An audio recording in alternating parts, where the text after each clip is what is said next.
카를 마르크스 아시죠? 이 마르크스의 사상을 따르는 사람들이 이 기독교는 인민의 아편이다, 인민의 아편이다 이런 이야기를 하면서 이제 교회를, 기독교를 비난을 했습니다. 종교라고 하는 이 진정제 때문에 사람들이 불의에 대해서 소극적이고 수동적인 태도를 보이며 이 사후세계, 사후천국만 바라보고 살아간다라고 하는 것입니다. 하지만 이 말은 이제 플라톤의 말처럼 물질의 세계가 중요하지 않다거나 또 동양 철학 중에서 이 세상은 환영에 불과하다라고 가르치는 이러한 다른 종교에는 해당될지 모르지만 기독교에는 해당이 되지 않습니다.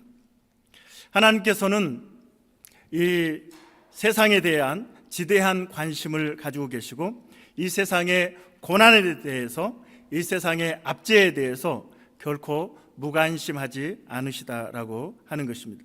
그래서 그것을 오히려 가난한 자를, 또 약한 자를 압제하고 박해하는 것에 대해서 하나님은 심히 미워하셔서 그 속으로 들어가서 적극적으로 개입하시고 싸우시는 모습을 성경은 우리에게 보여주고 있습니다.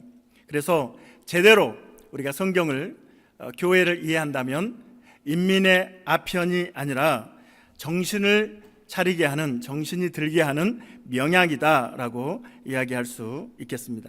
자, 오늘은 성탄절입니다. 예수님께서 인간의 몸을 입고 이 땅에 오신 날을 기념하는, 감사하는 날입니다. 저는 두 가지의 질문을 가지고 오늘 말씀을 드리고 또 하나님의 은혜를 나누기를 원합니다. 첫 번째는 너무 좀 유치한 질문일 수 있는데, 예수님은 왜 성인, 어른으로 오시지 않고 어린 아기로 태어나셨을까라고 하는 첫 번째 질문을 해보았습니다. 아무도 그런 질문 안 해보셨죠? 왜 어른으로, 성인으로 오지 않고 아이로 오셨을까? 자, 두 번째 제가 갖고 있는 질문은 왜 구유라고 하는 곳에 누워지셨을까? 이 두 가지 질문을 가지고 오늘 말씀을 나누기를 원합니다. 자, 첫 번째는 왜 예수님은 성인으로, 어른으로 오시지 않고 아이로 오셨을까? 아담을 하나님이 지으실 때는 성인으로 지으셨어요. 하나님은 그렇게 할 수 있는 분이고 예수님은 그렇게 올 수 있는 분이에요. 그렇죠? 그래서 예수님은 어른의 몸으로 이 땅에 오실 수 있는 것이죠. 그런데 예수님께서는 어린 아기, 여인의 태에서 해산의 그 고통을 통해서 태어나셔서 그 피덩이가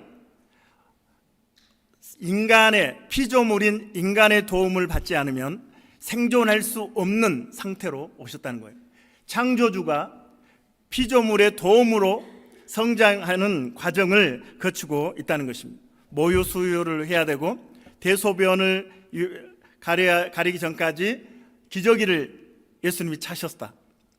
그리고 또한 자라가는 모든 과정 가운데 부모와 형제들의, 주변의 친척들의, 또 지인들의 도움을 받아야 했던 예수님의 모습을 생각할 때 왜 그렇게 번거롭게 어린아이로 오셨을까?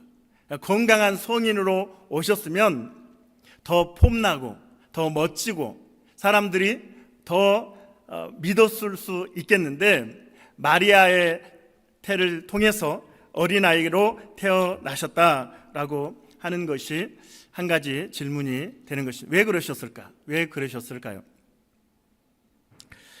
예수님께서는 어린아기로 태어나셔서 성장하는 모든 과정을 통해서 인간의 그 생로병사, 생사고락, 이 모든 것들을 다 경험하셨다라고 하는 것이죠. 그래서 히브리서 4장 15절에 보면 이렇게 말씀합니다. 우리에게 있는 대제사장 예수는 우리의 연약함을 동정하지 못하실 이가 아니요 모든 일에 우리와 똑같이 시험을 받으신 이로되 죄는 없으시니라 라고 성경은 말씀하십니다. 예수님이, 우리가, 여러분이 지금까지 살아온 모든 과정을 예수님도 똑같이 겪으셨기 때문에 여러분에 대해서 완전한 이해와 동정을 가질 수 있는 분이다라고 하는 것입니다. 교회에서 성도들이 목사에게 하는 말 중에 하나가 뭐냐면, 목사님이 사회를 아십니까?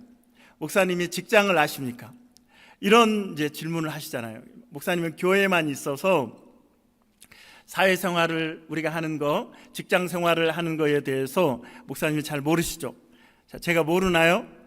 저도 지금까지 세탁소에서 일을 하고 있기 때문에 직장생활, 아주머니들한테 박해를 받으면서 제가 일을 하고 있어서 직장생활이 얼마나 힘든지 제가 잘 압니다.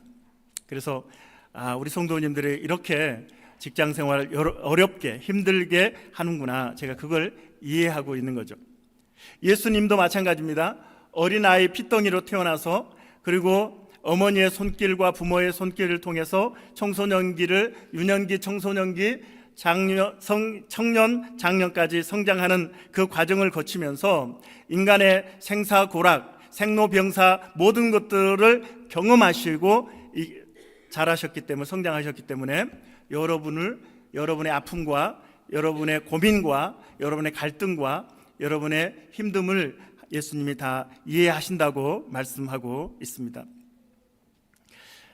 주님께서 이렇게 어린아이로 오신 것의 그 또 하나의 이 비밀을 생각해 본다면, 이 어린아이가 태어나면 우리가 태어났고 새 생명을 얻었다, 생명을 얻고 가지고 태어났다라고 이야기하지만, 그러나 사람이 태어나면 어디를 향해 달려갑니까? 죽음을 향해 달려가는 거죠. 죽음을 향해 달려가는 것입니다. 사람은 한번 태어나면 정한 것이요, 한번 태어나면 죽는 것은 정한 것입니다. 누구에게나 죽음이 있죠. 그래서 중국의 황제, 진시 황제가 죽고 싶지 않아가지고 불로초를 이제 구하기도 했던 것이죠. 사람은 누구나 죽음을 피하고 싶습니다. 죽음을 두려워하죠. 인간에게 있어서 가장 큰 두려움은 죽음이라고 할 것입니다. 예수님이 아기로 오셨다고 한다면, 아기로 오신 것은 곧 죽음을 선택해서 오셨다라는 것을 말씀하고 있는 것이죠. 그렇게 하지 않아도 되시는 우리 예수님이 하늘 높은 보좌를 버리시고 이 땅에 아기로 오신 것은, 인간이 가장 두려워하는 그 죽음을 주님이 선택해서 오셨다라고 하는 것입니다. 죽음과 상관없는 전능하신 창조주가 아기 예수로 오셔서 죽음의 문제를 해결해 주시기 위해서 죽음을 선택해서 이 땅에 오셨다라고 하는 것입니다.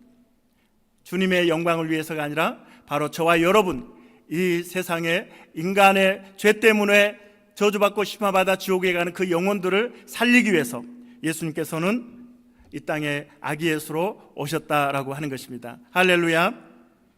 자, 두 번째 질문이 무엇이었습니까? 예수님은 왜 구유에 누워 주셨는가 하는 것입니다. 예수님은 전능하신 창조주이시기 때문에 당신이 태어날 장소를 얼마든지 선택할 수 있습니다. 나는 저 헤롯 궁전에 태어날 것이다. 나는 예루살렘 성전에 태어날 것이다. 나는 이스라엘의 귀족의 자녀로 태어날 것이다. 이렇게 선택할 수 있고, 가장 화려하고 가장 근사한 침대를 선택해서 예수님은 그곳에 태어날 수도 있으셨을 것입니다. 그런데 가장 낮은 곳이라고 할 수 있는 짐승들이 사는, 그래서 이 마구간이라고도 할 수 있고, 말이 살았으면 마구간이고 소가 있으면 소가 살았으면 우리간이라고 할 수 있는데, 이 마구간, 우리간, 짐승, 가축들이 사는 그곳에 예수님이 오셨다는 것이고, 뿐만 아니라 그가 누이신 곳, 핏덩이가 누이신 곳은 어디예요? 구유에 누우셨다는 거예요. 구유가 좋게 말해서 짐승들의, 가축들의 밥그릇인데, 저는 어렸을 때 시골에서 이렇게 살아서 그것을 여물통이라고 이렇게 불렀습니다. 여물통. 혹시 여물통 아시는 분? 예, 연배가 저하고 비슷한 분들만 여물통이라고. 얼마나 지저분합니까? 얼마나 더럽습니까? 그런데 그 아기 예수 핏덩이가 그곳에 누우셨다라고 하는 것입니다. 오늘 본문에 세 번이나 구유라고 하는 그러한 단어가 등장하고 있는데, 이 구유는 바로 메시아, 아기 예수가 오신 표식이었습니다. 목자들이 이제 천사들의 말을 듣고 베들레헴에 가서 예수님을 찾는데, 아기 예수를 찾는데 어떻게 쉽게 찾을 수 있을까요? 어떻게? 집에 있는 아이가 아니고 마구간이나 우리간에 구유에 있는 아기만 찾으면 되니까 사실은 쉬웠던 거예요. 그럴 아이는 단 한 사람밖에 없었기 때문에 목자들은 구유에 누인 아기를 찾아서 경배하였던 것입니다. 어떤 부모도 피덩이 같은 이 아이를 구유에 뉘지는 않죠. 그런데 여러분, 그 장면을 한번 생각해 보세요. 그 아기를 구유에 뉘었습니다. 그런데 그 구유가 초라해 보이지 않는 건 저만의 느낌일까요?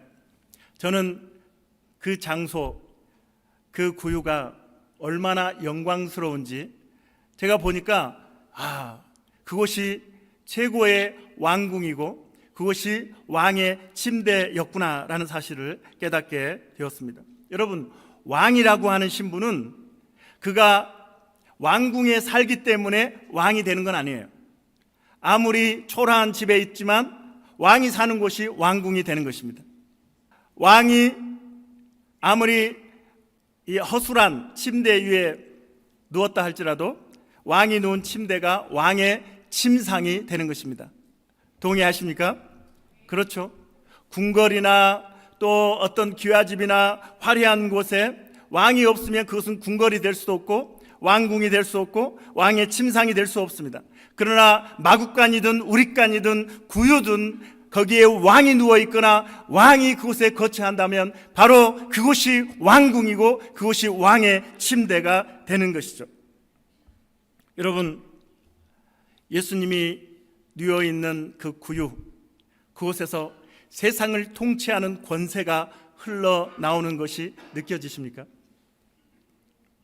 세상을 살리는, 세상의 소망, 세상을 다스리시는 그 능력이 우리가 인간의 눈으로 보기에 초라한 구유에서 흘러나오고 있다라고 하는 거예요. 저는 이 사실을 생각할 때 우리간 마구간이 구유가 얼마나 영광스러운가. 그곳에 어린아이가 있고 구유에 누워있지만 천군 천사들이 그 아기를 보호하면서 서 있는 그 영광스러운 장면, 저는 그것을 상상하게 되었습니다. 여러분, 이렇게 구유도 달라 보일 수 있다. 달라질 수 있다. 마구간, 우리간도 달라질 수 있다. 그것이 왕궁이 될 수 있고 왕의 침상이 될 수 있다라고 하는 이 메시지를 통해서 우리 성도들에게 주시는 하나님의 음성은 무엇입니까? 너희의 인생이 우리간같이 초라하고 마구간같이 허접하고 구유와 같이 더럽고 인생이 절망과 낙심의 길을 걸어가며 고통 속에 살아가고 있는 사랑하는 성도들아, 너희의 마구간이, 너희의 우리간이, 너희의 구유가 바뀔 수 있음을 기억해라. 구유로 유지되는 것이 아니라 그것이 왕의 침상이 될 수 있고, 우리간 마구간이, 제가 자꾸 마구간 우리간 하는 것은 성경에 어디에도 마구간이라고 하지 않았기 때문에 여러분, 사람들이 그냥 마구간이라고 생각하긴 해서 그냥 짐승이 살았던 곳이에요. 소가 살았으면 우리간이고 말이 살았으면 마구간인 거예요. 그래서 두 가지를 계속해서 혼용해서 이야기를 하는 것입니다. 우리의 인생이 그렇게 보잘것없지만 예수님을 왕으로 모시면 그것이 왕궁이 될 수 있다. 왕의 통치가 흘러가는, 세상을 다스리시는, 우주 만물의 주인이신 하나님의 통치가 시작되는 왕자가 될 수 있다. 할렐루야. 우리가 이민 생활하면서 그렇게 초라하게 살아가는 우리의 현실, 우리의 삶이 그래서 비관하기도 하고 좌절하기도 하고 절망하기도 하는데, 그런데 예수를 모신다면 그 상황은 달라진다, 존재가 달라진다라고 하는 것을 말씀하고 있는 것입니다. 천사들이 예수님을 보호하기 위해서 이스라엘 그 넓은 땅덩어리 중에서 헤롯의 궁전으로 대제사장이 사는 그 집으로 가지 않고 그 마국간 우릭간 그 구유 주변에 천군 천사가 함께 있었다라고 하는 것이죠. 그래서 그 마국간 우릭간의 특징을 제가 몇 가지 한 3가지로 생각해 보니까 그것은 조용한 시간이었구나, 조용한 장소였구나, 조용한 마음의 요소를 갖추고 있었다라는 것을 생각하게 되었습니다. 한번 따라할까요? 조용한 시간, 조용한 장소, 조용한 마음. 우리의 시선을 바꾸니까 그것은 지저분하고 더럽고 허접한 곳이 아니라 아기 예수가 오실 때 주목받을 수 있는 조용한 시간이었고, 조용한 장소였고, 조용한 마음을 유지할 수 있는 공간이었다는 것을 알 수가 있습니다. 그래서 오늘 우리 성도들이 이 세상, 정말 어떤 사람은 나는 지옥 같은 인생을 살고 있습니다, 나는 지금 거지 같은 인생을 살고 있습니다, 나는 지금 비참한 인생을 살고 있습니다, 나는 쓰레기 같은 인생을 살고 있습니다, 나는 실패한 인생을 살고 있습니다, 내 인생은 절망적입니다 라고 생각할 수 있지만, 그런데 오늘 이 3가지, 조용한 시간을 갖고 조용한 장소에서 조용한 마음을 유지한 채 예수님 오시옵소서, 예수님 나에게 오시옵소서 라고 주님을 초청하기만 하면, 주님이 오시면 그곳이 왕궁이 되는 줄 믿으시기 바랍니다. 그곳이 왕좌가 되는 거예요. 예수님이 거하시는 의자요, 왕좌요, 그리고 왕의 침상이요, 왕이 거하는 궁궐이 될 수 있다. 왕의 통치가 실현되는 놀라운 역사가 바로 그때부터 시작된다는 것을 오늘 말씀하고 있습니다. 그래서 예배 시작 전에도 몇 분 이야기하는 거 보니까 성탄절이 제일 힘들었다고 이야기하시는 분도 계시더라고요. 더 외롭고 더 힘들 수 있는 시간이 성탄절일 수 있고, 다른 사람들은 뭐 기쁘다 구주 오셨네 너무 좋아하는데 내 마음은 너무나 힘들고 어둡고 절망적이고, 이러한 우리의 마음이 실제적인 우리의 현실의 마음이 될 것입니다. 그런데 오늘 예수님이 오시는 이 상황을 통해서 우리에게 주신 메시지는 바뀔 수 있다라고 하는 것입니다. 할렐루야. 그래서 내가 매일매일 조용한 시간을 정하고 조용한 장소를 선택하고 그곳에서 조용한 마음으로 주님을 초청하면, 주님이 오시면 내 우릿간 같고 막간 같고 구유 같은 그 내 삶이 왕궁이 되고 왕의 침상이 되고 왕의 보좌가 되고 왕의 통치가 실현되는, 시작되는 장소가 된다라고 하는 것입니다. 그래서 여러분 한번 그렇게 시도해 보면 좋겠어요. 조용한 시간을 정하고 조용한 장소를 정하고 조용한 마음으로 우리 하나님을, 예수님을 기다리는 거죠. 내 쓰레기 같은 내 인생 가운데 주님을 모십니다. 오시옵소서. 왕으로 자정하사 다스려 주시옵소서. 주님이 머무는 곳이 궁궐이요, 주님이 머무는 곳이 왕좌임을 믿습니다. 주님, 내 마음에, 내 인생에 오셔서 나를 다스려 주시옵소서, 나를 통치하여 주옵소서, 내 삶을 역전시켜 주시옵소서. 우리 주님이 여러분의 인생을 역전시킬 수 있는 분임을 여러분 믿으시길 바랍니다. 이제 주님을 모시는 그 시간 3가지를 기억하십시오. 조용한 시간, 조용한 장소, 조용한 마음으로 왕이신 주님을 모시고 그 왕의 통치를 받으며 왕이 여러분의 삶을 다스리시고 세상의 진정한 왕이신 주님이 주시는 은혜를 누리는 우리 모든 성도들이 되어지기를 주님의 이름으로 축원합니다. 우리 하나님께 영광의 박수 올려드리겠습니다.